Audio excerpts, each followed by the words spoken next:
Kasus hukum yang sempat menghebohkan publik yang menyangkut Wakil Presiden Gibran Rakabuming, kini berakhir dengan tuntutan damai dari Subhan Palal, pria yang sebelumnya menggugat Gibran dengan tuntutan fantastis senilai 125 triliun rupiah. Setelah melewati beberapa proses, Subhan kini memutuskan untuk mencabut gugatan tersebut. Namun, keputusan ini bukan tanpa syarat.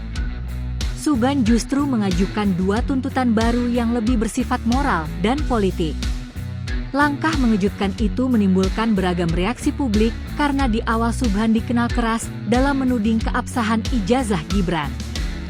Awal mula persoalan ini bermula ketika Subhan Palal mengajukan gugatan ke Pengadilan Negeri Jakarta Pusat dengan menuding bahwa ijazah SMA Gibran yang digunakan untuk mendaftar sebagai calon wakil presiden tidak sah secara administratif. Gugatan itu juga menyinggung KPU RI yang dianggap tetap meloloskan pencalonan Gibran meski menurut Subhan ada kejanggalan pada dokumen pendidikan. Dalam berkas gugatan yang diajukan, Subhan meminta ganti rugi sebesar 125 triliun rupiah serta denda harian jika putusan tidak dijalankan. Klaim besar ini sontak menarik perhatian publik dan media. Namun, Gibran sendiri melalui kuasa hukumnya menegaskan bahwa tudingan tersebut tidak berdasar.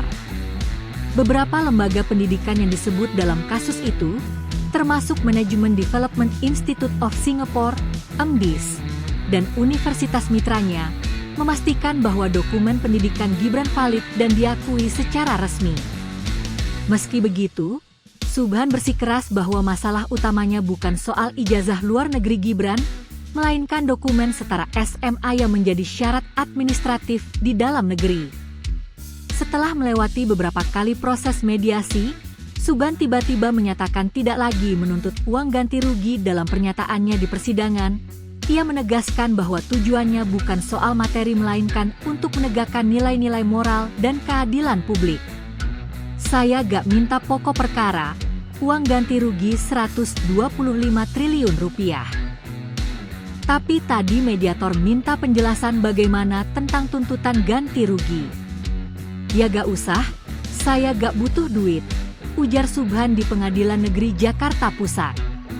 Menurut Subhan, angka 125 triliun rupiah hanyalah bentuk tekanan moral agar kasus ini diperhatikan serius oleh masyarakat dan lembaga hukum.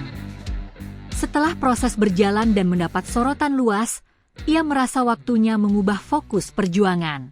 Download Tribun X sekarang, menghadirkan lokal menjadi Indonesia.